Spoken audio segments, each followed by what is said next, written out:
Cette recette va marier une purée onctueuse, légèrement sucrée, accompagnée de croûtons croustillants, légèrement aillés. Pour cette recette, vous pouvez utiliser soit du potiron, ou de la patate douce, ou encore du panais. Pour commencer, épluchez l'ensemble du légume. Après avoir rincé les légumes, les coupez en gros cubes.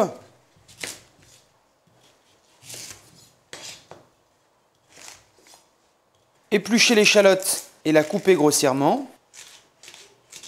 Épluchez une gousse d'ail et la dégermer. Les autres gousses d'ail, les laissez en chemille, c'est-à-dire en pot.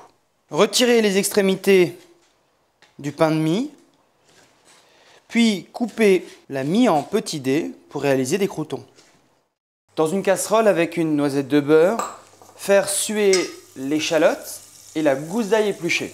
Ajoutez bien évidemment une pincée de sel pour faire suer l'ensemble. Ajoutez le légume,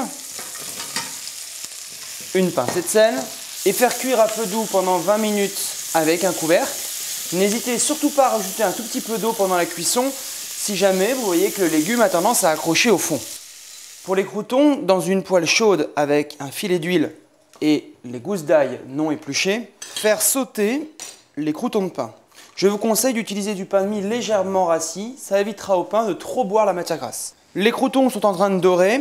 J'ajoute maintenant la noisette de beurre pour lui donner sa belle saveur.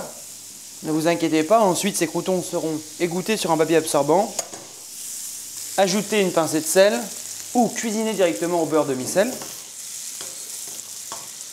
Lorsque les croûtons sont bien grillés, les égoutter sur un papier absorbant et les réserver de côté. Les légumes sont maintenant cuits. Je vais disposer le jus de cuisson ainsi que tous les légumes dans un mixeur. Vous pouvez également utiliser un hachoir, mixer pour obtenir une purée. Si votre purée de potiron est trop liquide, n'hésitez pas à rajouter une cuillère à soupe de flocons de pommes de terre, c'est-à-dire la purée que vous pouvez acheter en sachet, pour épaissir le mélange. Rectifiez l'assaisonnement en sel et en poivre, puis disposez la purée dans une assiette. Déposez sur la purée de potiron les croûtons aillés